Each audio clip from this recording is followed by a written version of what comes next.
আসসালামু আলাইকুম। Recently Google launch করেছে জেমিনি 2.5। জেমিনি 2.5 এর সাথে লঞ্চ হয়েছে nano banana. Exactly nano banana কতটা পাওয়ারফুল সেটাই আজকে আমরা দেখব আজকের এই ভিডিওতে। তো চলুন শুরু করা যাক।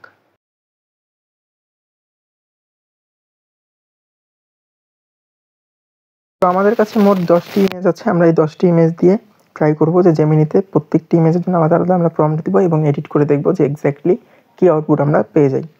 তো ফার্স্ট অফ অল আমরা যেটা করব যে আমরা জেমিনি ওপেন করব। আমি এখান থেকে জেমিনিতে গেলাম অ্যান্ড দেন আপনাকে এখানে ইমেজ অপশনে ক্লিক করতে হবে। প্লাসে ক্লিক করে গ্যালারিতে ক্লিক করব। এবার আমি আমার প্রথম ছবিটা দিয়ে দিলাম এবং আমি বলবো যে এই ছবিটাতে যাতে বজ্রপাত হলে কীরকম লাগে সেটা আমি দেখতে চাচ্ছি। তো আমি খুব সিম্পল একটা প্রম্পট দিলাম। ওকে, তো আমরা একটু ওয়েট করব, দেখি কি আউটপুট আমরা পাই। আচ্ছা, আমরা ততক্ষণ প্রকৃত ইমেজটা সেটা একটু আমরা যদি দেখি গ্যালারিতে যেয়ে, তাহলে আমরা দেখব যে প্রকৃত ইমেজ হচ্ছে এটা। অ্যান্ড আমরা যদি জেমিনির দেয়া এডিটেড ইমেজটা দেখি, ওয়াও, জাস্ট অ্যামেজিং। আপনি দেখেন এখানে রিফ্লেকশন পর্যন্ত তারা শো করাই দিছে, হুইচ ইজ কুল। সো আমরা দ্বিতীয় একটা এক্সাম্পল ট্রাই করি।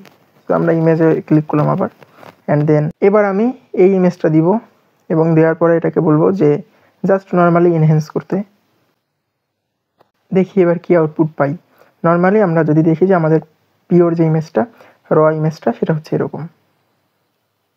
ওয়াও, মেঘলা দিনকে এখন রোদেলা দিন বানাই দিছে। এই জিনিসটা, আচ্ছা এক কাজ করি। আর একটা বিষয় সেটা হচ্ছে যে অন্যান্য এআই বা এতদিন পর্যন্ত যে এআই মডেলগুলো ইন জেনারেল অ্যাভেলেবেল, তারা দেখা যায় যে একবার একটা জিনিস জেনারেট করলে সেটার কন্টিনিউটি ধরে রাখতে পারে না, পরবর্তীতে সেই সাবজেক্টটাকে হয়তো চেঞ্জ করে ফেলে। বাট জেমিনির 2.5 ফ্ল্যাশের ক্ষেত্রে এটা বিষয়টা একটু আলাদা, কারণ এখানে দেখা যায় সে ইমেজের ধারাবাহিকতাটা বজায় রাখতে পারে। একটা যদি কোনো কিছু জেনারেট করে, আপনি চাইলে পরের বার কিন্তু এটাকে, আপনি যদি অন্য কোনো কমান্ড দেন তাহলে সে মেইন থিমটা কিন্তু সেম রেখেই, ক্যারেক্টার থেকে সেম রেখেই পরবর্তী ইনস্ট্রাকশন ফলো করে। যেমন দেখেন আগের ইমেজটার সাথে এটা ডিফারেন্স কিন্তু অলরেডি ক্রিয়েট হয়ে গেছে। এবং আমরা যদি প্রথমটার সাথে দেখি, প্রথমটার সাথেও কিন্তু ডিফারেন্স ক্রিয়েট হয়ে গেছে। এখানে বৃষ্টির ফোঁটা পড়তেছে, বোঝা যাচ্ছে। তো 3 নাম্বার ইমেজ ট্রাই। এবার আমরা দেখি একটু ফটোশপ রিলেটেড কাজ করার ট্রাই। অনেক ক্ষেত্রেই আমরা, বেশিরভাগ ক্ষেত্রেই আমরা হয়তো বা ফটোশপের অল্টারনেটিভ হিসেবে মানুষজনদেরকে চিন্তা করতেছে, বাট আমার আই ডোন্ট থিঙ্ক সো। হয়তোবা এটা কাজের প্রোডাক্টিভিটি বাড়ানোর জন্য হেল্পফুল। তো লেটস সি, আমরা এটার হচ্ছে ব্যাকগ্রাউন্ড রিমুভ করব। সো রিমুভ, প্রকৃত ইমেজটা দেখি যে আমাদের এক্সাম্পল ইমেজটা কোনটা ছিল, এইটা, যেখানে আমাদের এই কেকটা এবং আমাদের এই হচ্ছে প্লেটটা থাকবে অ্যান্ড দেন টেবিলটা রিমুভ হবে। রিমুভ করে ফেলছে অলরেডি, একদম স্মুথ, হাত সহ। আমি যদি বলি যে make the background,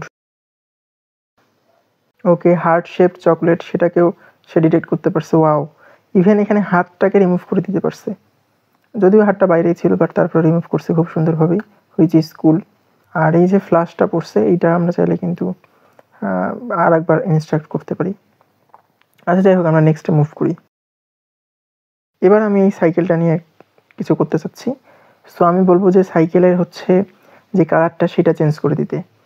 change the, এটা অনেক ফটোশপে হলে অনেক ইজি একটা ব্যাপার বলা যায়। এবং পিছন থেকে আমি হচ্ছে যে এই বিল্ডিংটাকে অপসারণ করতে চাচ্ছি। পিছনে একটা কিন্তু বিল্ডিং আছে, আমি চাচ্ছি এটা থাকবে না। আচ্ছা, এইখানে অনেক কিছু নিখুঁতভাবে করতে পারলেও এখানে বেশ কিছু ত্রুটি এটাতে পাইলাম। সো আনফর্চুনেটলি ফার্স্ট রেজাল্টে এটাতে আমি স্যাটিসফাইড না। সো আমি এটা আরেকটু স্পেসিফিকভাবে বলে দিই, রিপ্লেস করার কথা বলি, যে replace the orange colour.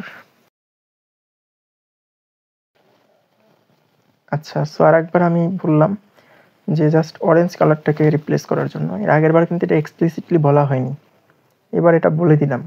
So আশা করা যায় এবার ইমপ্রুভড রেজাল্ট পাবো। আচ্ছা, অ্যাপোলজিস। ওকে, ইয়েস, আগের কমান্ড সে বুঝতে পারে না, নিজেই সরি বলতেছে। বাট লুক, প্রত্যেকটা জায়গায় কালার চেঞ্জ করছে এক্সেপ্ট সিটটা। সো এটা হয়তো বা কনসিডার করে নাই, বাট প্রত্যেকটা জায়গায় কালার চেঞ্জ করছে, হুইচ ইজ কুল। এবং বাকি কালারগুলো কিন্তু দেখেন সেম রাখছে। এই যে যত জায়গায় কমলা ছিল বা অরেঞ্জ কালার ছিল সেটা চেঞ্জ করছে। অ্যান্ড আমরা যদি দেখি পিছনের বিল্ডিংটা এখনও চেঞ্জ করে নাই। সো এটা আমরা আর একবার বলে দিতে পারি যে ব্যাকগ্রাউন্ডের বিল্ডিংটা এখন চেঞ্জ করার কথা বলবো আমি। আচ্ছা, কী ধরনের ব্যাকগ্রাউন্ড আমি চাই? সো যেমনটা আমি বললাম, এবার বলি যে green paddy field. Wow wow, just awesome.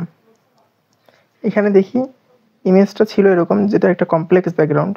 এটা জাস্ট একটা প্রম্পটের মাধ্যমে সে কমপ্লেক্স ব্যাকগ্রাউন্ডটাকে কিন্তু খুব ইজিলি রিমুভ করতে পারছে। এবং আমরা যদি দেখি এজগুলো যথেষ্ট শার্প। এবার আমরা পরবর্তী ইমেজ নিয়ে এক্সপেরিমেন্ট করব। তো এই ইমেজটার ক্ষেত্রে আমি বলবো যে স্কাইটাকে একটু চেঞ্জ করতে। আচ্ছা, সো ওকে, ভালোই। আর একটা বিষয় সেটা হচ্ছে যে এইখানে পানির মধ্যে এটা রিফ্লেকশন ফেলছে, হুইচ ইজ কুল। আমি যদি দেখি এইখানে কিন্তু পানির মধ্যে রিফ্লেকশনটা আকাশের ছিল, বাট হালকা। বাট আমরা যদি ইমপ্রুভড ইমেজে দেখি, সেক্ষেত্রে কিন্তু যথেষ্ট, এখন যে কালারটা সেটা একটু রেডিশ টাইপের কালার, সেটা কিন্তু আমরা এখানে পাচ্ছি। সো স্যাটিসফাইং রেজাল্ট বলা যায়। এরপরে আমি যেটা করব সেটা হচ্ছে এই ইমেজটাকে নিয়ে এই ইমেজটাকে আমি চাচ্ছি যে এটা একটা তুষারপাত হবে এমন একটা এলাকা ক্রিয়েট করতে। তো আমি জাস্ট বলবো যে আচ্ছা, সো এবার আমরা চাচ্ছিলাম যে রাস্তাটা একদম ওভারল্যাপ হবে। আচ্ছা, এবং সূর্যটাকে আমি হিডেন করে দিতে চাচ্ছি। তারপরে দেখি কি আসে রেজাল্ট। এইবার একটা ভালো আউটপুট পাওয়া গেছে। এবং আমরা দেখতে পাচ্ছি যে রাস্তার গাছপালাও চেঞ্জ করে দিছে, যাতে এটা রিয়েলিস্টিক মনে হয়। এবং এদিকে দেখতেছি কাঠটাকে ঠিক রাখছে, এদিকে আমার যে রিক্সাটা ছিল সেটা ঠিক আছে। এবং এইখানে এইটা যেটা আছে সেইটাও কিন্তু অনেক ইমপ্রুভড ভাবে একইভাবে আছে। সো আনডাউটলি এটা লাইক দেওয়ার মতো একটা বিষয়। এরপরে আমরা একটা ইমেজ নিয়ে এক্সপেরিমেন্ট করব। সেইটা হচ্ছে এইটা। এবার আমরা যেটা করতে যাচ্ছি যে এইটা হচ্ছে একটা ইকো পার্কের ইমেজ।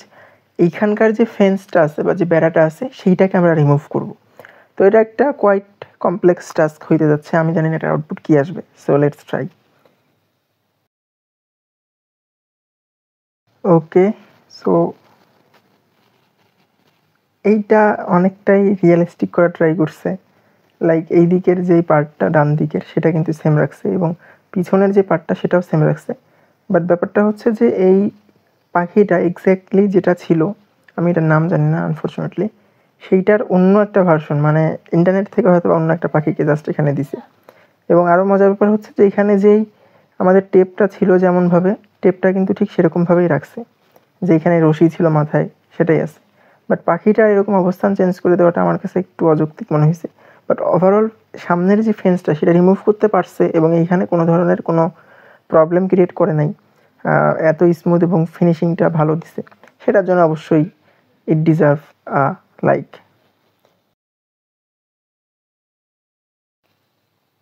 এরপরে আগেরটার মতো সিমিলার একটা টাস্ক দিব। সেটা হচ্ছে যে একটা বানর রাস্তার উপরে তার দিয়ে যাচ্ছিল কারেন্টের। তো আমরা চাচ্ছি যে এই তারগুলোকে রিমুভ করে শুধুমাত্র বানরটা একটা কোনো কিছুর উপর দিয়ে যাচ্ছে এরকম একটা ইমেজ তৈরি করতে। তো দেখি করা যায় কিনা। সো বললাম, এখন দেখি বাকিটা কতটা অ্যাডভান্সভাবে এটা করতে পারে বা কতটা এক্স্যাক্টলি কারেক্ট করতে পারে। ইভেন এখানে বানরের কিন্তু উপর দিয়ে অনেকগুলো তার ওভারল্যাপ হয়েছে, মানে বানরটা এক্স্যাক্টলি মানে তারের মাঝামাঝি থাকার কারণে কিছু তার ওর উপর দিয়ে গেছে, কিছু তার নিচ দিয়ে গেছে, যার কারণে বানরের প্রত্যেকটা অংশ আবার স্পষ্টভাবে ভিজিবল না। তো দেখি এটা এক্স্যাক্টলি কত সময় নিয়ে করতে পারে। এগুলো যদি আমরা ফটোশপে করতে চাই, যেমন ফেন্স রিমুভ করা, তো এটা ওয়ান কাইন্ড অফ খুবই টাইম কনজিউমিং একটা টাস্ক হইতে যাচ্ছে, এবং এত নিখুঁত আসলে রেজাল্ট পাওয়া পসিবল না। এখানে যদিও এআই দিয়ে এটাকে রিপ্লেস করে দিচ্ছে, বাট ওভারঅল কাজ চালানোর জন্য কিন্তু এটা ধরার কোনো স্কোপ নাই। ওকে, তো এখানে সেই ইমেজ দিছে। ওয়াও, বাট ইমেজটাতে যে প্রবলেমটা সেটা হচ্ছে যে অবশ্যই এটা একটা গুড ইমেজ আমি বলবো, বাট এইখানে আসলে কনফিউজড হয়ে গেছে। আসলে বানরের পিছন দিকটা কিন্তু এখানে আসছে এবং মাথাটা সামনে আসে, আর এখানে মাথাটাকে এইখানে দিয়ে দিছে। আবার এইদিকে মাথার যে অংশটা ছিল সেখানে স্ফীত অংশটা সেটাও কিন্তু এখানে রয়ে গেছে। তো আর যাই হোক, এখানে ব্রিজটা অনেক ভালোভাবে প্লেস করতে পারছে, এইটার কারণে ছবিটা খুব নিখুঁত লাগতেছে। অ্যান্ড ওভারঅল বলা যায় যে ওকে, পারফেক্ট।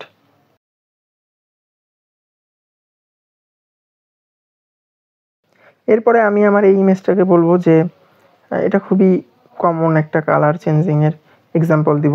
এটাকে কি বলবো আমি, ক্রিমসন কালার নাকি ক্রিমসন কালারই তো হওয়ার কথা।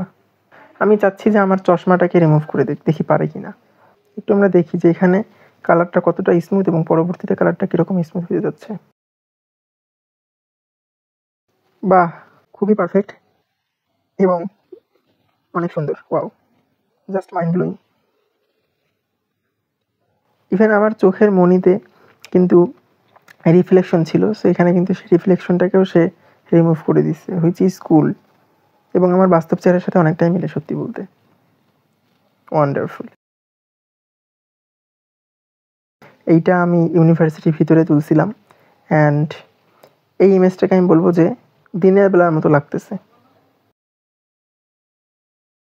এটা একদম রাতে তোলা হয়েছে, এটাকে আমরা চাচ্ছি যে দিনের বেলায় তুলছে এরকম একটা ইমেজে পরিণত করতে। খুবই শর্ট একটা প্রম্পট দিছি এবং স্ট্রেট ফরওয়ার্ড। আমি জানি না যে প্রথমবার এটাতে রেজাল্ট দিতে পারবে কি পারবে না, বাট আই হোপ দ্যাট পারবে।